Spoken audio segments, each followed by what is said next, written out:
D'ailleurs, je suis un peu frustré. Je vois qu'il y a toujours beaucoup de livres. Ce n'est pas pour moi que vous achetez ces livres-là. Vous savez, un homme fort n'est pas celui qui écoute. Un homme fort est celui qui met en exécution ce qui écoute. Le problème que nous avons en Afrique, c'est un problème qui est lié à la colonisation. Vous savez, les peuples francophones, c'est un peuple bavard. On aime parler. Des théories, on aime parler. Mais lorsqu'il s'agit de pouvoir implémenter ou exécuter ce que l'on a dit, on a difficulté à pouvoir le faire. Allez en France, zappez votre télévision. Ces gens-là ont des débats.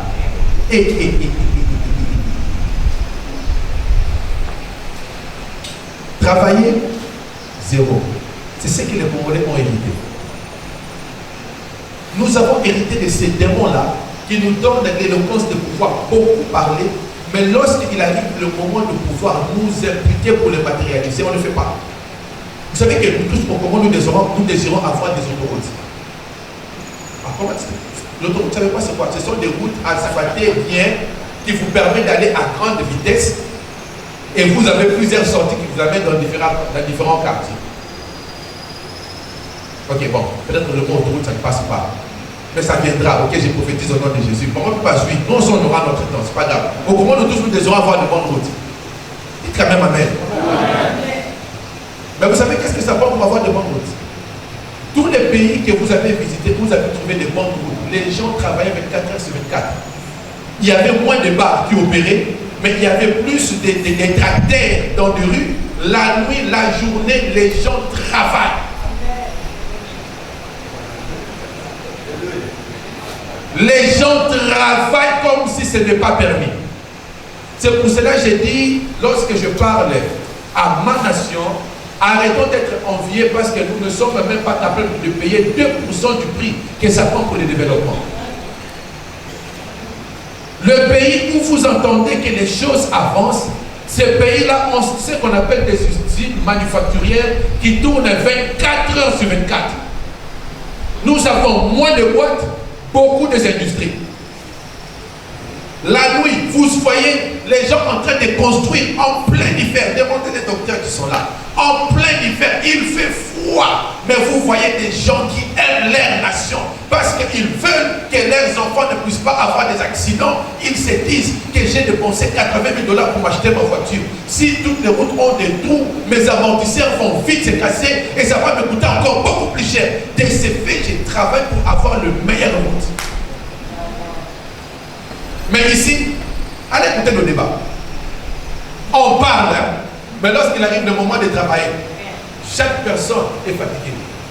Et de cela, les gens ont le désir de voir un Congo meilleur. Cela n'arrivera pas tout simplement par le fait de pouvoir lier, délier, déraciner, à piquer, à démontrer les démons. Vous pouvez démontrer les démons, ce n'est pas un problème, mais on doit travailler. Amen. Donc, toutes ces choses sont en fait le fruit de l'ignorance. Parce que ce que vous ignorez vous détruira.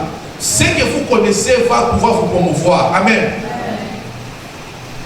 Bon, hier j'avais dit quelque chose, mais on était en train de partir au restaurant, je ne vais pas le dire ici parce que ça risque de choquer d'autres personnes ici et dire que on nous a amené un capitaliste. Mais le docteur, c'est ce que j'avais révélé. Nous vivons dans un monde où, bon, je vais vous le dire en parabole, je vous ai dit l'autre fois qu'on est content que, soi-disant, que Ebola maintenant est rendu sur le plan international. Tous ces gens-là qui viennent vont pouvoir utiliser nos corps pour pouvoir aller faire des expériences scientifiques qui vont leur permettre de découvrir des maladies sur nous.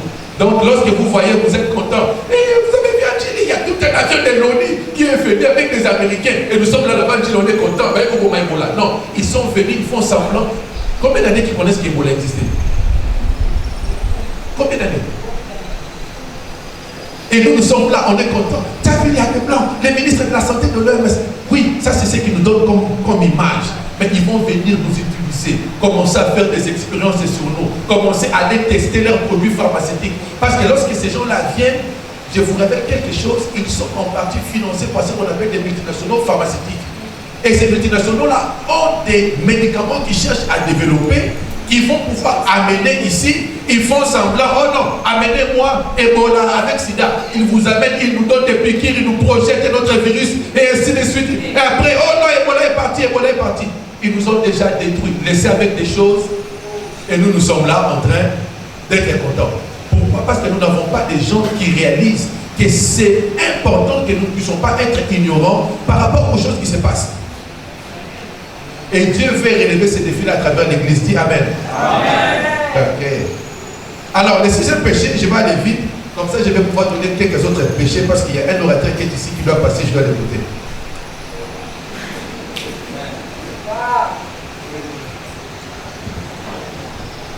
Amen. Donc, ok. Le sixième péché, je vais pouvoir le donner, c'est le manque d'imagination. Touche ton voisin, dis-lui le manque d'imagination. En fait, tout ce qui existe dans le monde est tout simplement le fruit de l'imagination.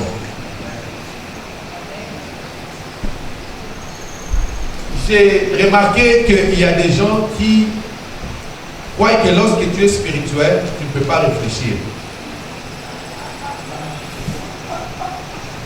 Et que tu n'es pas spirituel lorsque tu réfléchis. Tu ne fais pas confiance à Dieu. Non, tu ne fais pas confiance à Dieu. Donc pourquoi tu réfléchis? Or, on nous dit que c'est lui qui réfléchit aux choses, trouve quoi? Oh.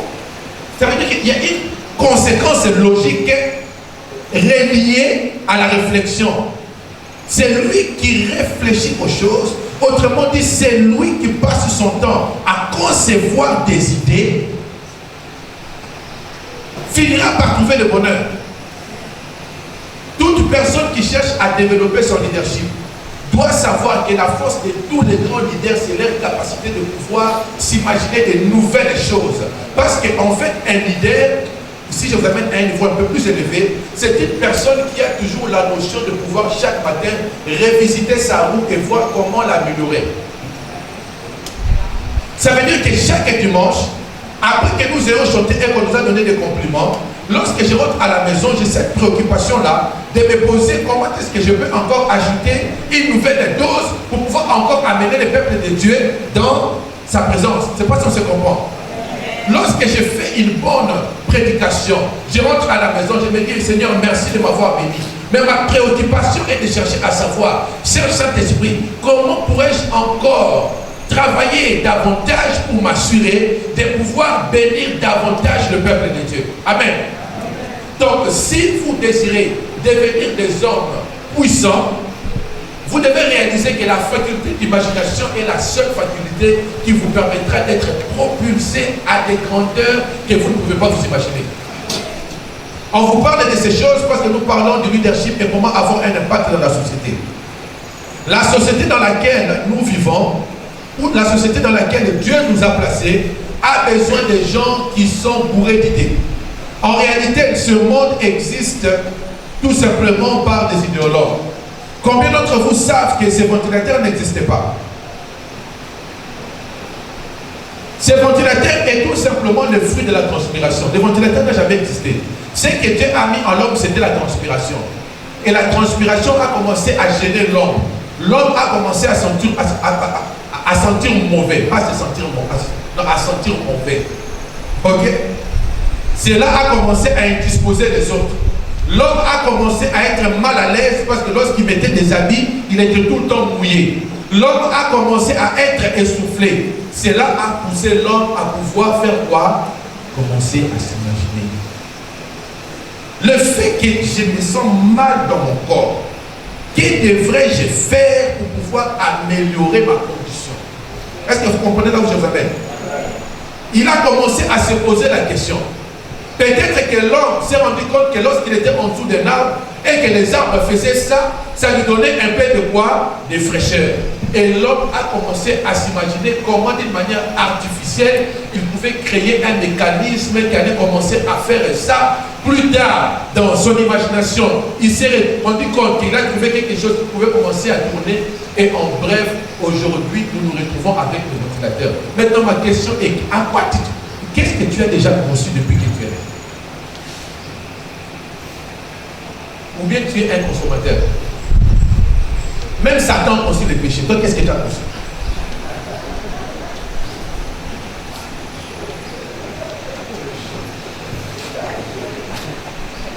Qu'est-ce que tu as conçu?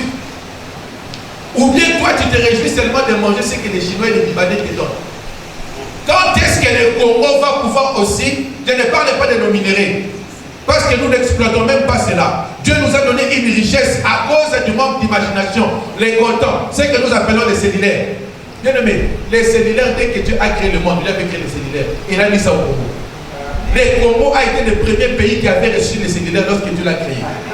70% des cellulaires existent au Congo. Mais regardez les Congolais. D'autres ont des cellulaires. On se promène à Kivu. D'autres des cellulaires. C'est lui qui a l'imagination. Il s'est rendu compte que et l'autre personne de Tawana, c'est un cellulaire. C'est lui qui s'imagine des choses et qui le matérialise, commence à dominer sur celui qui attend assez qu'on puisse faire ce travail-là. C'est lui qui s'imagine des choses, devient maître de celui qui attend à ce qu'on puisse s'imaginer ces choses-là pour lui. Tu peux beau prier. Dieu va pouvoir exaucer. Non, Dieu va pouvoir écouter. Il y a une différence entre écouter et exaucer ta prière. L'exaucement, ça dit qu'il y a une réponse. Dieu va t'écouter. Mais Dieu va te dire que non, tu commences à m'énerver. Depuis que moi j'ai créé le monde, je vous ai donné des téléphones cellulaires et des ordinateurs, et vous venez seulement cela. Papa, passe à Congo, passe à Congo. Dieu maintenant s'est dit, ok, comme vous voulez rien faire avec ce que je fais, Jésus était un bon maître. Hein. Il utilise maintenant la théologie du talent. Ok, venez les Congolais, je vous retire vos talents. Vous allez maintenant devenir esclaves des autres. Allez, Chinois, viens ici. Toi, comme tu passes ton temps à t'imaginer, prends les Guantans. Les Chinois fabriquent et nous vendent des histoires qui tombent en panne chaque 2 jours et ils nous rendent esclaves d'eux. Quelles sont les choses que tu t'imagines? Tu t'imagines seulement, étant que chrétien, de faire du mal? Parce que les chrétiens, on est bon par rapport à cela. Je m'imagine à pouvoir à souhaiter que mon voisin aussi, que ses enfants puissent être embauchés. Voici les prières des chrétiens. C'est ça le domaine d'imagination. Lui, c'est quoi, tout avec les témoignages de ses enfants, que son fils aussi, on puisse l'arrêter par à Kassoro comme pour lui. C'est ça notre prière. C'est pour cela que nous avons des sorciers dans chaque coin des maisons ici. C'est ça leur imagination. Et cet esprit-là est rentré dans l'église. Au lieu de pouvoir s'imaginer des choses pour faire avancer le royaume, pour faire avancer. Imaginez-vous tout simplement que j'ai un don, admettons, prophétique. Je développe tellement mon don que ça devient authentique. C'est-à-dire que je quitte les niveaux de commencer à donner des noms. Ok? Maintenant, j'entre à une dimension où, lorsque j'ai dit, c'est vraiment des choses qui sont dites ABC. Bien-aimé, vous savez que Dieu peut te promouvoir. Vous savez que si tu as un vrai don authentique, je ne parle pas de tralala, je ne parle pas de ton frère, ne veut pas me donner la couleur de mon don, c'est blanc. J'ai porté une veste bleue. Donc, je n'ai pas besoin que tu me dises la couleur de ma doublée. C'est noir. Donc, si tu me donnes ces prophéties-là, c'est trop bas. Mais imaginez-vous que vous commencez à parler des choses authentiques, telles que, il n'y a pas de problème, ne t'en faites pas. Tel que, cher président de la République, Dieu est en train de me montrer que dans 10 mois, il y aura une conférence quelque part, je ne sais pas à quel endroit, et que le Congo, Dieu m'a montré, va pouvoir jouer un rôle important. Durant cette réunion-là, il y aura des gens, et Dieu demande à ce que tu puisses amener la classe élite des hommes d'affaires du Congo, pour qu'ils puissent aller là-bas faire la présentation de certaines opportunités. Et Dieu m'a montré 5 secteurs.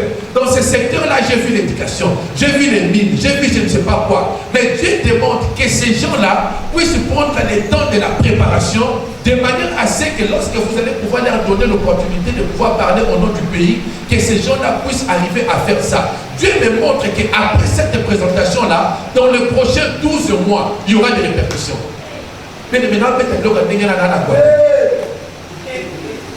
Authentique. C'est comme si j'ai dit un livre. Le président appelle ses conseillers spirituels, ils écrivent. Et ils attendent comme ça, on va au sommet exactement. Bien aimé, ton don que tu avais commencé avec pointer du doigt, tu deviens celui qui donne la direction au président de la République. Tu deviens un Nathan. Parce que le président va connaître les numéros de ta maison. Parce qu'il sait que tu deviens une voix authentique pour la nation. Tu peux ne pas être un homme que les gens connaissent à la télévision. Mais le président va commencer à t'appeler. Tu seras de cette personne-là où le président n'arrive pas à dormir à minuit. On envoie dans le coulisses sans gyrophare, on envoie des gens en top. Papa, prophète, pasteur, le président a besoin de vous. On vous amène, on vous fait rentrer à l'OIA sans bruit. Et le président, comme un enfant, il se met devant vous. Comme le pasteur Jean-Claude avait dit. Donc, le président, il reconnaît que là, maintenant, il y a quelqu'un qui opère dans le sacerdoce qui vient de rentrer. Il se met à genoux. Tu l'imposes tout d'abord la main pour les rentrer un. Sois béni. Mais toi aussi, avant de partir, tu t'inclines, ok? Parce que c'est un double rôle. C'est à cela que Dieu nous a appelés. C'est à cela que Dieu nous a appelés. Lorsque je parle de l'imagination, l'imagination se fait par rapport au domaine dans lequel Dieu t'a établi. Celui qui est médecin doit s'imaginer de nouvelles choses et donc leader dans ces domaines-là. Dans les champs, celui qui opère avec un dépôt de dons spirituels doit opérer avec ces dons-là. Celui que Dieu a appelé dans un domaine X ou Y doit s'imaginer de nouvelles choses. De nouvelles choses. Je me rappelle, Dieu m'a établi dans ce que je fais dans le domaine de l'éducation. C'était par rapport à ma capacité de pouvoir répondre aux besoins des institutions. Ce sont des étrangers, Congolais à Zakounate, Africains à Zate. D'ailleurs, nous avons déjà une mauvaise réputation, même à l'étranger, où on nous prend toujours à la légère. Ok? Lorsque tu es africain. Parce qu'ils nous voient dans World Vision, nos enfants n'ont pas de culottes, avec un corps rempli d'obésité, on est là. Dans cette image qu'on a des Africains partout. Vous comprenez? Donc lorsque tu viens déjà, tu es africain, on voit déjà en toi quelqu'un qui a besoin de manger, quelqu'un qui a besoin de l'eau. C'est un peu à cela qu'on nous résume, même pas l'étranger. Maintenant, pour pouvoir te démarquer, tu dois arriver à faire comprendre aux gens que ma tête là n'est pas africaine. Si mon nom est un nom KBA, mais ma tête là n'est pas africaine. Et lorsque tu atteindre ce niveau-là, bien aimé, les étrangers commencent même à apprendre comment bien prononcer ton nom. Wow. J'ai pu créer la dépendance avec des gens avec qui je travaille parce que ma philosophie c'était quoi? Dès que Dieu m'a connecté avec eux, j'ai commencé à identifier toutes leurs faiblesses. Bon, je vous livre maintenant les secrets des grands. J'ai identifié toutes leurs faiblesses.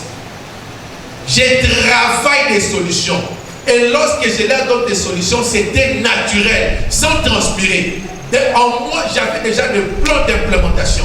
Bien aimé, ça m'a enlevé des zéros. Et je suis devenu une voix imposée, incontournable. Lorsque je recommande ou lorsque j'appelle, je n'ai besoin d'aucun rendez-vous. Avec moi, il n'y a pas de protocole. Oh non, pas de secrétaire. Les secrétaires n'ont même pas le droit de m'appeler. Mais on parle de votre frère qui est nul. Non, pas qui était. Parce qu'en Christ, nous avons déjà le potentiel de devenir meilleur. Amen. Avant Christ, j'étais nul. Mais en Christ, j'ai réalisé qu'il y a un potentiel que je peux utiliser. Un leader est cette personne-là, parce qu'en fait, lorsqu'on parle de l'imagination, tu deviens un homme d'imagination à travers ta capacité de pouvoir identifier le besoin au sein de ta société. Parce que lorsque tu identifies un besoin, cela te pousse à la réflexion. Je vous donne tous ces détails parce que je veux que les Congos changent. Que les Congos changent. Que l'Église soit cet instrument. Hier, nous avons été quelque part. Il y a un frère qui a fait une bonne bouffe. Et on me dit qu'il est membre de l'église. Quelle fierté! Quelle fierté! Ça veut dire que ces frères-là, comme ils marchent dans la crainte de Dieu, même si on veut l'utiliser pour aller empoisonner un politicien, il va dire que moi, je ne le ferai pas. Maintenant, si nous, on ne produit pas des grands chiffres qui travaillent dans des grands hôtels, mais on va commencer à nous tuer, nous les pasteurs, avec des poisons. ne vous croyez que je vous parle des choses compliquées. Je vous ai donné un exemple simple. C'était bon. Hein? Ces frères-là, sa femme est bénie. Et vous savez, il te parle un bon français. Votre père lui a donné de bonnes manières. Il est sûr de son menu. Il vous prépare, il vous fait une bonne présentation. Et il est rempli du Saint-Esprit.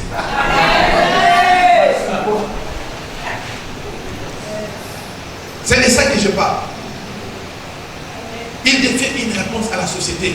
Il est en train d'apporter quelque chose de nouveau parce que là où lui il devient, vous ne pouvez pas savoir. Les gens, en fait, lorsque les grands de ce monde cherchent à pouvoir achever des gens, normalement, ils passent à travers eux. Ils savent que toi, tu vas souvent dans tel restaurant.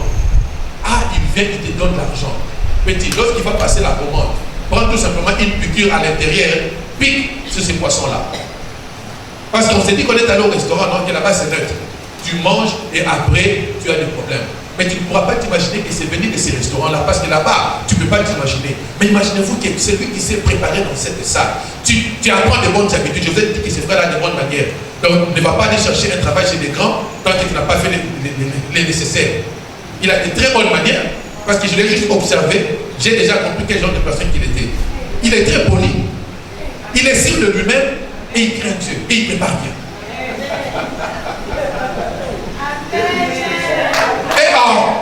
Et il honore, respecter, c'est encore mieux. Et il honore son pasteur. Il est en train d'exercer son leadership. C'est ça.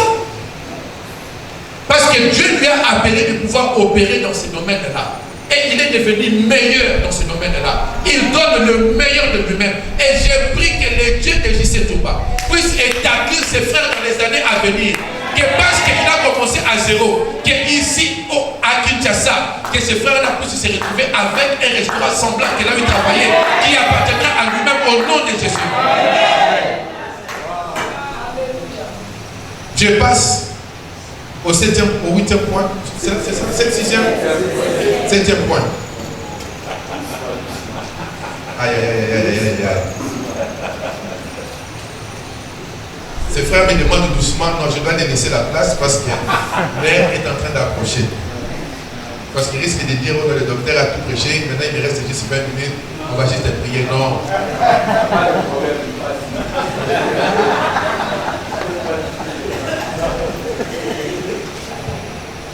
Ok, alors le 6e point. 7e, merci beaucoup. 7e point. Le 7e point, on ne va pas trop rester sur ça, parce qu'il y a les autres points que j'aimerais passer un peu plus de temps avant qu'on puisse conclure. Le 7e point qui empêche les gens à pouvoir bien développer leur leadership, c'est ce que l'on qualifie tout simplement par l'égoïsme. L'égoïsme, les leaders qui réclament tout honneur ou tout l'honneur pour le travail de ses subordonnés est sûr de provoquer un ressentiment. Les leaders vraiment dignes de ce nom ne réclament aucun honneur. Ils se contentent de voir ses subordonnés à l'honneur parce qu'ils savent que la plupart des hommes travailleront plus dur pour la récompense et la reconnaissance qu'ils ne le feraient juste pour l'argent. J'explique en 2 mots qu'est-ce que ceci veut dire.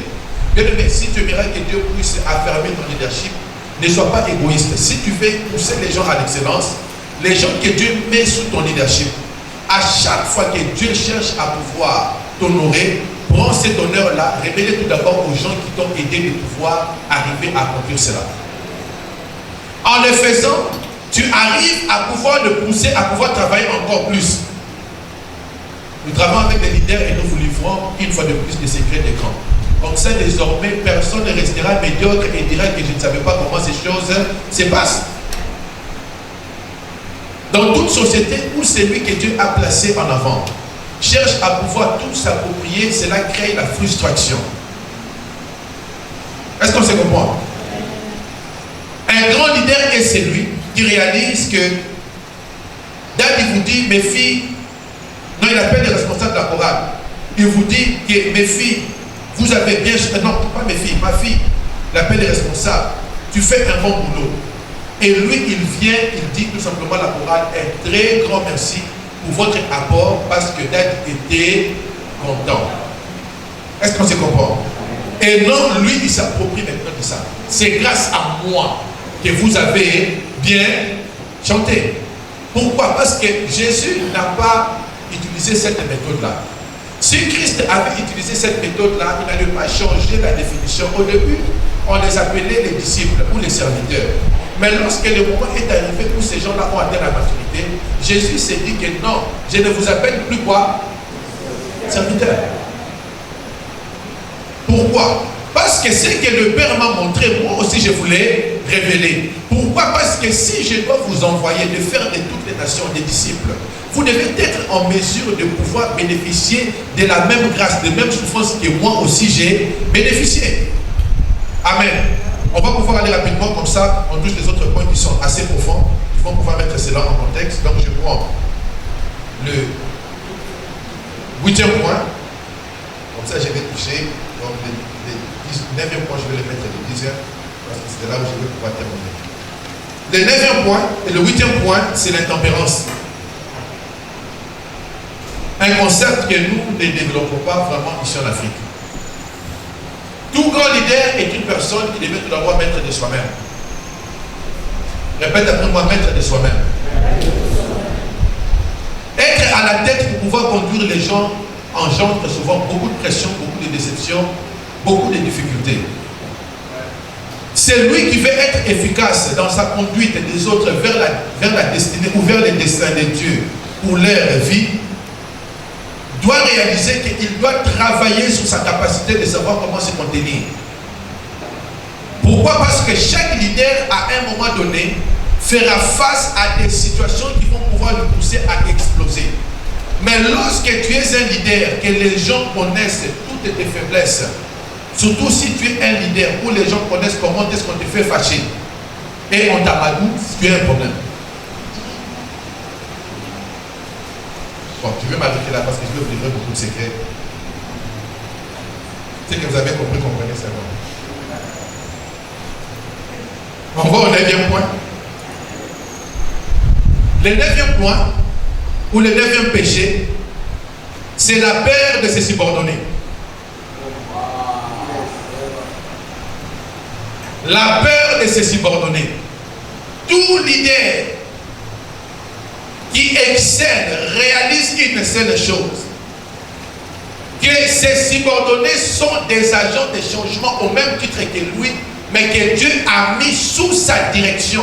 Et cela lui permet de pouvoir avoir l'estime de soi et la confiance en soi, et ça l'empêche de pouvoir avoir la peur de se subordonner. Lorsque les leaders ne développent pas l'estime de soi et la confiance en soi, les leaders développent une certaine peur envers les gens que Dieu envoie pour pouvoir travailler en dessous de lui. C'est ainsi que nous voyons des fois dans l'église, il y a des frères qui sont tout le temps, je ne sais pas si vous avez déjà rencontré ces gens. Frère, pourquoi toi tu es tout le temps fâché ou tu es tout le temps triste? Ah bah, au Bamani, aux Obamani. Il y a même des gens, il apprend que le pasteur a programmé tel frère. Lui, il est déjà là, il n'a pas dormi, il vient à l'église avec mal au cou. Oh, il y a combien de morale? Frère, oh, Bamani. Oh, Bamani. Moi, lorsque j'ai commencé à apprendre la prédication, j'avais appris un principe. Je disais ceci. Vous savez, si vous êtes prédicateur et que vous voulez être efficace, vous devez connaître quel est le couloir où, lorsqu'on vous demande de pouvoir glisser, vous n'avez pas besoin qu'on mette de l'huile, mais vous pouvez glisser naturellement. N'allez pas prendre des couloirs qui ne sont pas à vous. Est-ce que vous comprenez? N'allez pas prendre des couloirs qui ne sont pas à vous. C'est pour cela, le docteur a expliqué ici les 5 ministères. Lorsque tu sais que ce couloir-là n'est pas à toi, frère, et que pasteur, tu invites ce frère-là qui fait ce travail-là, viens, tu les dis au du haut de la chair, j'ai prié, Dieu m'a convaincu de pouvoir inviter ces bien-aimés qui a une onction authentique. Lorsque ce frère prie, frère, Paul le micro commence à faire le ministère. Mais toi, au lieu de faire ça, tu entres dans un couloir qui n'est pas à toi. Frère, lorsque toi, tu n'as pas l'onction de chasser des démons, tu vas on t'invite dans une réunion où tu rencontres ces frères-là qui ont la capacité de pouvoir chasser des démons à distance. Frère, pourquoi ta couloir wanate?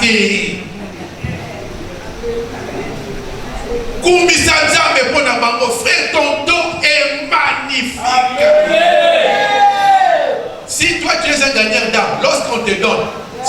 il ne s'agissait pas d'une conférence des grands comme ça, on te donne des sujets difficiles, et que c'était un sujet ouvert. Frère, on ne t'a pas imposé un sujet. Il y a chassé ma demande. Toi, tu prends 10 complets d'évangélisation. Qui va accepter Jésus? 40 personnes. Lui aussi, il a peur. Il y a un démon. Il n'a pas la capacité de gagner Ina. Tu restes dans ton champ. Le problème est que les gens vont rentrer dans des couloirs qui ne sont pas des leurs. Toi, tu es là, tu es bon pour pouvoir enchaîner des chansons douces que les gens à l'église appellent des chansons d'adoration. Au lieu de rester dans cela, toi aussi tu te fâches. Oh non, ces chansons-là prennent seulement 2 minutes. Moi aussi je vais enchaîner des chansons, soi-disant, des chansons qui vont vite, ce qu'on appelle des chansons de louange. Des chansons de louange, comme ça moi aussi je vais chanter. Après tu sais plus comment amener les gens. Ou bien tu commences à chanter, les gens ne dansent plus. Tu es là frustré. Oh non, dans cette église, les gens ne m'aiment pas. L'autre dimanche, lorsque la sœur là, elle avait chanté, elle chantait même mal. Toute l'église était là, toutes les mamans étaient là en train de balancer leur pagne et tout ça. Chaque fois que moi me demande de chanter, tu verras même telle maman, elle est assise et tout ça. Tu n'as pas compris les secrets. Lorsque les frères viennent, non. Commence tout d'abord à te pratiquer durant les types de semaines. Là où il n'y a pas beaucoup de gens. Mais lorsqu'on te demande de chanter des chansons douces là, qu'on appelle chansons d'adoration, tu te mets à genoux, tu pompes ça, au moins tu vas au bout. Tu as compris ton secret. Tu as compris ton secret. Vous voyez que tel que nous sommes là, nous entrons dans tous les couloirs. Non, il y a des endroits où il y a des couloirs. C'est-à-dire que non, parce que moi je ne rentre pas dans ce couloir. Tu vas aller me faire glisser mal. Va trouver tel frère. Dites-moi, je suis un homme d'esprit. On m'amène un homme comme prophète Jonas ici. Oh non, il est prophétique. Frère, non. Laisse-la de faire ces histoires. Non, ici vous amenez c'est Élie Grasse. Vous ici vous avez Élie Grasse. On m'amène, oh non, docteur Eric, à Tumbazaba. Ok, on m'amène à Élie Grasse ici. Non, moi aussi j'ai ma femme et ta femme à Babylone. Non, là c'est le terrain d'Élie Grasse. Laissez-les qu'on Tumbazaba naïe, parce que ce n'est pas mon terrain.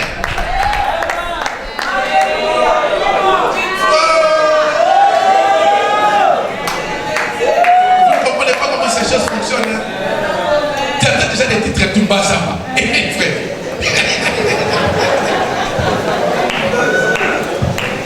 La prière qui commence à 5h du matin. Ça dépend que des gens comme les prophètes d'Élie Grasse. Et les docteurs Jean-Paul, lorsqu'ils trouvent maintenant qu'on a besoin d'appeler des agronomes pour vous aider maintenant à bien s'aimer maintenant, ils nous appellent, on s'aime bien. Laisse-lui comme Tumbazaba. Ne viens pas aussi, non pasteur, moi si je suis rempli du Saint-Esprit, pourquoi tu ne m'as pas appelé? Oh Naïdio, tu as appelé seulement le prophète Élie Grasse. Et non. Ça ce n'est pas ton couloir, tu crées à Tumbazaba. C'est en faisant cela que tu n'auras pas la peur de te subordonner ou bien des gens qui sont autour de toi. C'est à travers cela. C'est à travers cela. Moi, je suis allé dans des conférences. J'ai vu des gens aller embrasser des domaines qui ne sont pas les leurs. Qui ne sont pas les leurs. Et ils restent comme ça. On était quelque part dans une conférence. Il y a un frère. Au lieu de pouvoir tout simplement demander qu'on puisse les disqualifier, il savait très bien qu'il n'avait pas la chose de Dieu pour cette saison-là. Il s'est hasardé. Frère, vous pouvez voir la personne être déçue du Saint-Esprit du haut de la chaîne. Il s'est battu malgré la présence de Dieu qui était là. Mais le frère, vous pouvez le voir, vous voyez qu'on est noir, lorsqu'on rougit, on devient plus noir encore. Donc lui, il est devenu noir sur la chair. Donc lorsqu'il est descendu, je vois qu'il a dit au Saint-Esprit, pourquoi m'as-tu fait ça? Moi je me suis dit, frère, mais il y a des réunions, hein. Prends du courage, dis au pasteur, appelle-moi durant le temps des offrandes que j'ai pris. N'entrez pas dans le couloir qui n'est pas le vôtre. C'est ça l'efficacité de la diversité des dons à l'église. C'est ça l'efficacité. Et surtout savoir reconnaître des grâces supérieures. Lorsque tu es quelque part et qu'il y a une grâce supérieure, honore cette grâce-là. Laisse cette grâce-là opérer. Cela peut arriver dans l'église même avec des gens qui sont au-dessus de toi. Votre pasteur a donné cet exemple ici. Lorsqu'il nous enseignait sur le Saint-Mystère. Dans l'église, Dieu peut élever quelqu'un qui a réellement, c'est un frère, mais lui, il a des records lorsqu'il prie pour les gens qui ont le sida. Ce n'est pas quelque chose qui est falsifié, mais il peut être une personne avec des records prouvables qu'il a déjà prié ici, je ne sais pas, à Lingwala. J'ai 10 personnes qui ont le sida en imposant le main et ces gens-là sont guéris. Mais frère, dites-moi vraiment, parce que ce docteur Eric, je sais que ce frère-là est là. Il arrive le moment où on m'amène un citoyen ici. Pourquoi ne pas être humble et de pouvoir dire, bien aimé, j'ai béni Dieu? Car il y a un homme que Dieu a mis parmi nous. Frère, viens ici. J'aimerais que tu puisses t'associer avec moi dans la prière. Pourquoi ne pas faire ça? Mais vous savez, si je vais me montrer, oh non, moi je suis, je vais commencer à me souffler. Sors, sors, sors, sors, sors. Il n'y a absolument rien. Pourquoi? Parce que j'ai peur de la grâce que Dieu a mis en lui. Mais je peux tout simplement m'associer à sa grâce et Dieu peut utiliser cela pour pouvoir bénir le peuple de Dieu. Amen. Et on conclut avec le dernier point. Il s'agit de la déloyauté.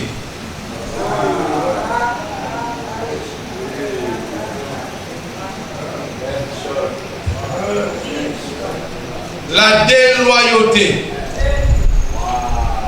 Ah ouais. Un des plus grands péchés qui est pire que même le sida dans le ministère, c'est la déloyauté. Je vais vous le définir dans des termes simples, parce que c'est un concept que chaque personne ici, lorsque j'arrêterai avec le micro, va réaliser. Je ne vous donne pas des définitions qui viennent des dictionnaires pour que cela ne puisse pas être compréhensible. Pour chaque Moïse, Dieu élève un roi, un Josué. Pour chaque Timothée, Dieu élève quoi? Un Paul. Pour chaque Pierre, Dieu élève quoi? Un Jésus. Pour chaque David, Dieu élève un Saül. Maintenant, je m'arrête là. Dieu peut te mettre sous le leadership d'une personne qui a beaucoup de défauts.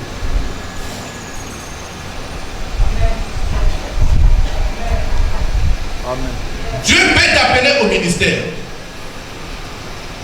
Mais il se décide par sa grâce de te placer sous la direction d'une personne dont les erreurs et les faiblesses seront visibles. Parce que si je vous parle de Moïse, vous direz que c'est un être spirituel.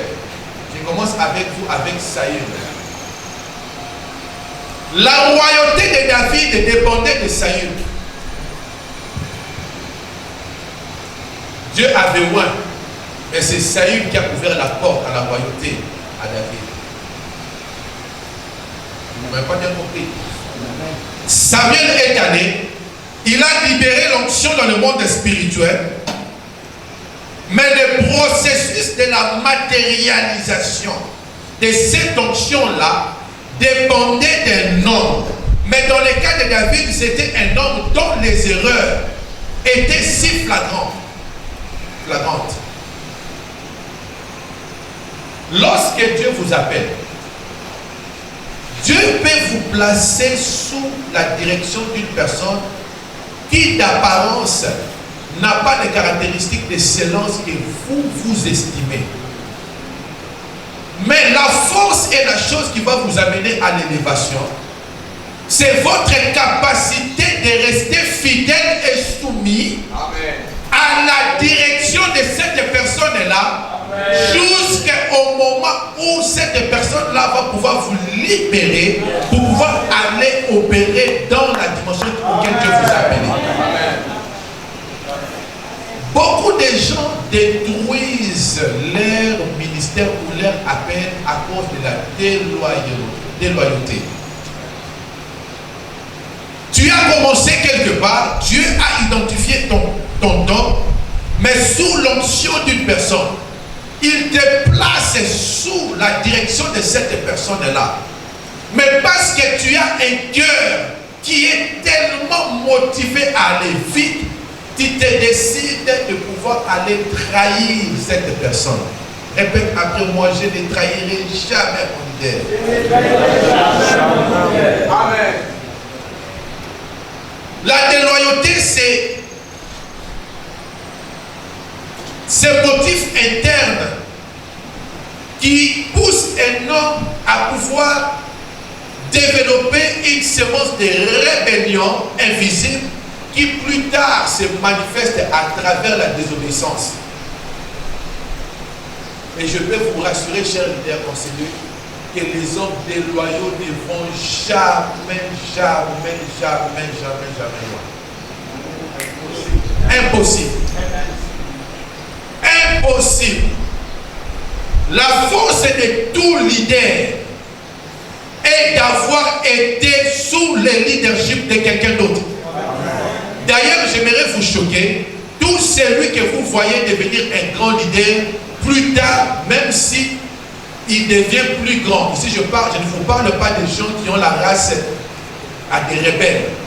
Nous tous, nous gardons toujours en nous, malgré les gens que Dieu envoie sous notre direction, ce désir de pouvoir toujours être soumis sous la personne qui nous a encadrés. Ces grands hommes de Dieu qui sont là, pourquoi eux aussi ils sont fiers de vous dire qu'ils ont des pères? Pourquoi ils sont soumis à l'autorité? Mais ils sont grands, ils ont des grandes églises. Est-ce qu'ils en font encore? D'ailleurs, même certains d'entre eux ont des églises qui sont même beaucoup plus grandes que les gens qui les ont initiés au ministère.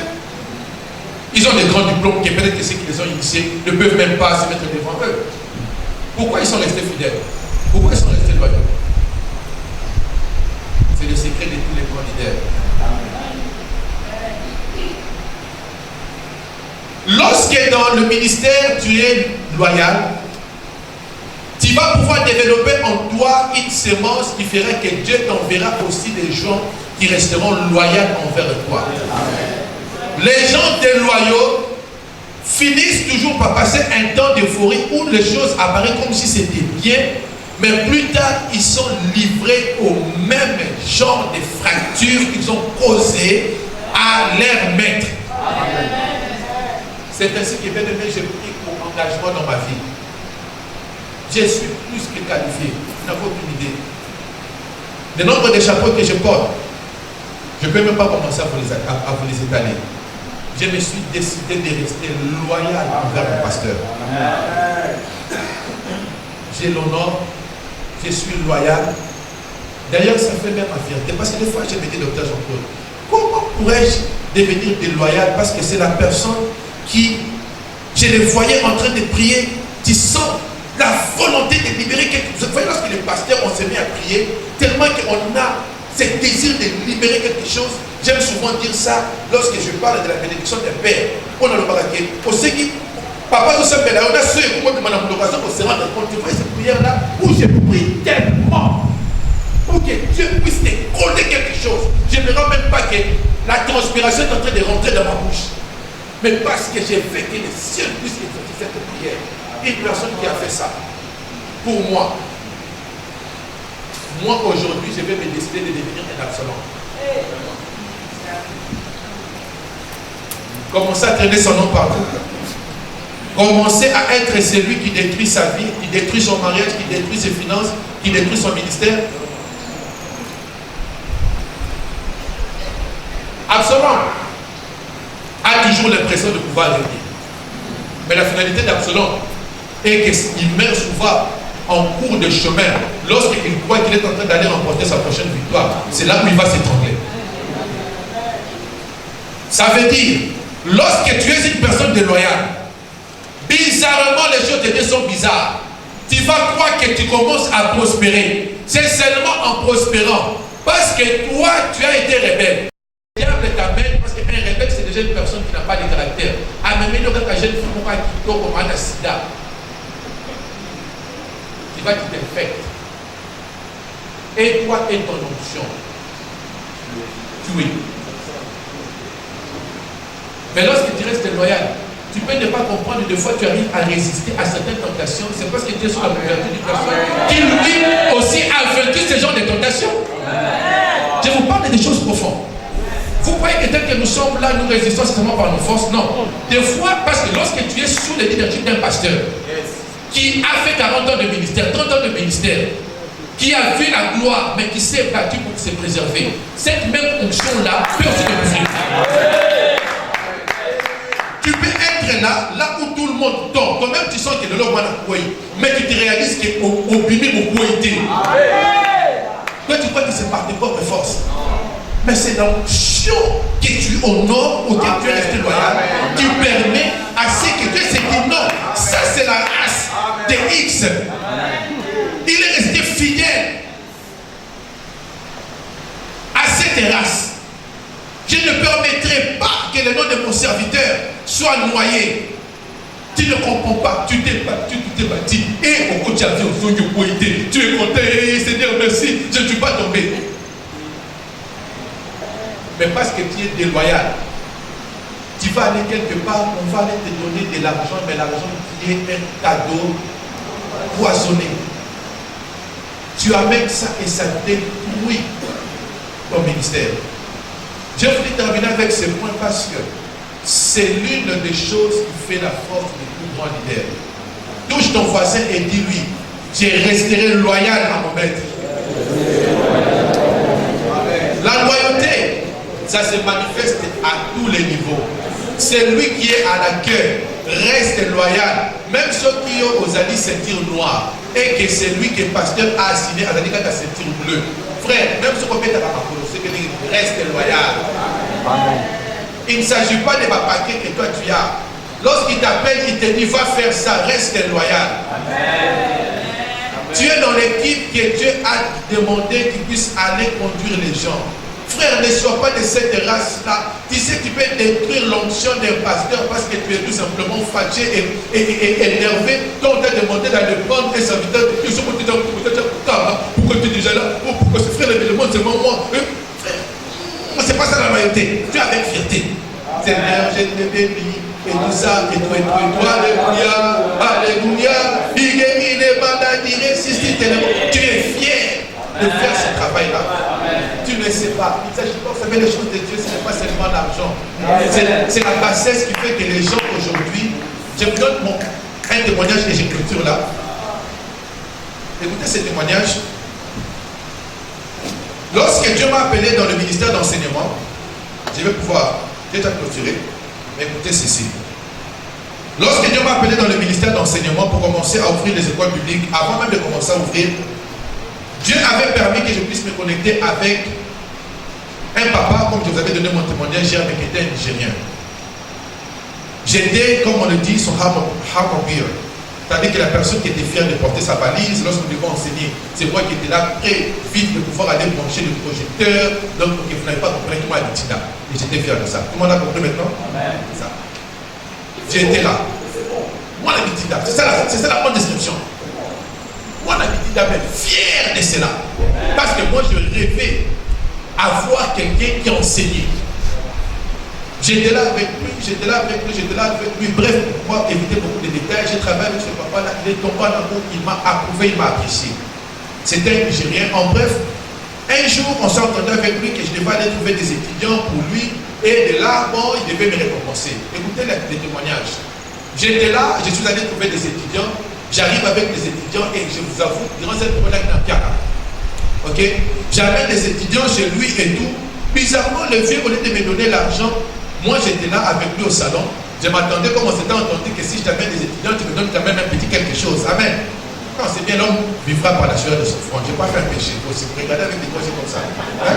Comme ça, il fait quelque chose de mauvais. Bref, j'ai travaillé, ok? J'ai travaillé, j'étais allé dans mon milieu de Congolais, j'ai trouvé, je crois que c'était non, j'étais parti chez des Ghanéens. J'ai amené 2 personnes, j'étais content. J'ai laissé mon épouse avec ma deuxième fille. C'était une longue distance, je suis allé, j'ai rentré, j'étais convaincu, je vais rentrer au moins aujourd'hui avec quelques petits dollars. J'ai travaillé. Regardez ce qui arrive. Ce papa-là, on est là, moi je suis au salon, j'attends. Lorsque les gens sont partis, qu'ils puissent venir me libérer, comme on a dit, c'est comment on a libéré Gaï. Ce papa-là vient me libérer, il doge.